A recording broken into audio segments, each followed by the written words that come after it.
মানে মুখ্যমন্ত্ৰী হিমন্ত বিশ্ব শৰ্মাই এইটো আকৌ এটা অজুহাত ল'ব খুজিছে। মই যিমান দূৰ জানোতো হিমন্ত বিশ্ব শৰ্মাই নিজেই কটন কলেজত থাকোঁতে নিজেই এইবিলাক খাই ফুৰিছিলে। এতিয়া হোষ্টেলত আছিলে নহয়, মই জনামতেতো তেওঁ নিজেই এইবিলাক খাই মেলি য'তে ত'তে ঘূৰি ফুৰিছিলে।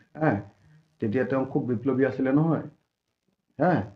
এতিয়া এনেকুৱা হৈ গৈছে যে কোনো সংখ্যালঘু মানুহ, মুছলমান মানুহ বা অন্য জাতিৰ মানুহে অসমত গো মাংস খাব নোৱাৰে। তাৰ কাৰণে গো সুৰক্ষা আইন তেওঁলোকে আনিছে। মানে অতি ভক্তি চোৰৰ লক্ষণ বুলি যে এটা কথা আছে নহয় অসমীয়াত, তাৰমানে এওঁ বিজেপি হৈ মানে RSSক ভাল লগাবৰ কাৰণে, গাদীটো ৰক্ষা কৰিবৰ কাৰণে এওঁ মানে এনেকুৱা পৰ্যায়লৈ গুচি যাব খোজে যে নাই মানে সকলোকে মানে মছজিদ ভাঙিব, মাদ্ৰাছা ভাঙিব, খ্ৰীষ্টানৰ বিৰুদ্ধে বিভিন্ন ধৰণৰ আক্ৰমণাত্মক কথা ক'ব, সংখ্যালঘু মানুহ, বিভিন্ন ধৰণৰ সংখ্যালঘু মানুহৰ জীৱন আৰু জীৱিকাৰ ওপৰত আক্ৰমণ কৰিব, ক'ৰবাত বানপীড়িত মানুহৰ ওপৰত আক্ৰমণ কৰিব, ক'ৰবাত আপোনাৰ কাৰোবাৰ জীৱিকাৰ বিভিন্ন উপাৰ্জন ব্যৱসায় বাণিজ্যৰ ওপৰত আক্ৰমণ কৰিব।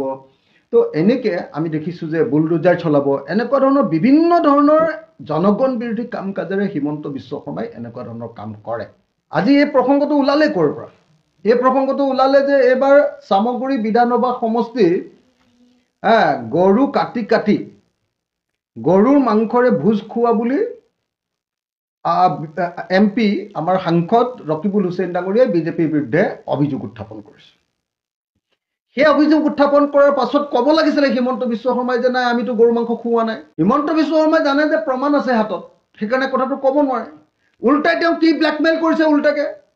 যিজন মানুহে নিজে কৈছিলে যে অসমত গো মাংস খৰিব নোৱাৰিব, গৰু মাংস কাটিব নোৱাৰিব, ইমান কিলোমিটাৰলৈকে গৰু কাটিব নোৱাৰিব, আমুক অঞ্চলত গৰু মাংস খাব নোৱাৰিব, মুছলমান মানুহে গৰু মাংস খাব নোৱাৰিব, এনেকুৱা ধৰণৰ সাম্প্ৰদায়িক চূড়ান্ত সাম্প্ৰদায়িকতা যিজন মানুহে কৈ আছিলে, এতিয়া যেতিয়া ধৰা পৰি গ'ল যে চামগুৰি বিধানসভা উপ নিৰ্বাচনত তেওঁলোকেই গৰু মাংস বিলাইছে, যেতিয়া ধৰা পৰি গ'ল এতিয়া উল্টাই তেওঁ কয় যে ৰকিবুল হুছেইনে লিখি দিয়ক যে গৰু মাংস মানে বন্ধ কৰিব লাগে বুলি। ৰকিবুল হুছেইনেতো গৰু মাংস বন্ধ কৰিবলৈ কোৱাই নাই। মানে যিবিলাক মানুহে লোকৰ খাদ্যভাসৰ ওপৰত আক্ৰমণ কৰে সেই মানুহবিলাকক ফেচিষ্ট বুলি কয়, সেই মানুহবিলাকক সাম্প্ৰদায়িক বুলি কয়, সেই মানুহবিলাকক বৰ্ণবাদী বুলি কয়, সেই মানুহবিলাকক অগণতান্ত্ৰিক বুলি কয়। আৰু আমাৰ অসমৰ বিজেপি চৰকাৰখনে সেই অগণতান্ত্ৰিক কামবিলাক কৰি আছে। কোনে কি খাব, কোনে কি কৰিব। আপুনি দেখিছেনে যে গো সুৰক্ষা আইন অনাৰ পাছত কি হ'ল? যদিও বাহিৰত দেখুৱাইছে যে এইটো মুছলমান মানুহক আমি মাংস খোৱাবৰ কাৰণে, গৰু কটাটো বন্ধ কৰাবৰ কাৰণে এই কাম কৰিছোঁ, কিন্তু সেইটোতো হোৱা নাই।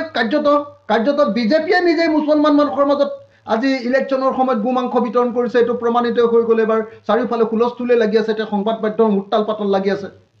কিন্তু গো মাংস বন্ধ কৰোৱাৰ নামত যি ডাঙৰ চিণ্ডিকেট আৰম্ভ কৰিলে অসমত, আগতে এজন খেতিয়কে যি হাল গৰুত 55,000 টকা পায়, এতিয়া সেই হাল গৰুত এজন খেতিয়কে 40,000 বা 35,000 টকাহে পায়। কেলে?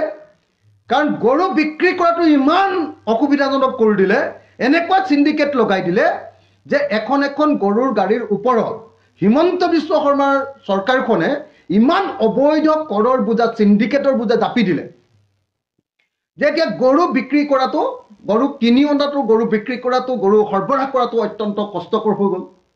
তাৰ ফলস্বৰূপে কি হৈ গ'ল? খেতিয়কজনৰ গৰুৰ দাম কমি গ'ল। যিজনে বিক্ৰী কৰে খেতিয়কজনে কম দাম পায়, 55,000 পোৱাজনে 40,000 পায়। কিন্তু গৰুটো বিক্ৰী কৰাৰ সময়ত দাম বহুত বাঢ়ি গ'ল, কাৰণ মাজত বহুত এতিয়া চিণ্ডিকেটৰ ধন হিমন্ত বিশ্ব শৰ্মাক দিব লাগে। সেইকাৰণে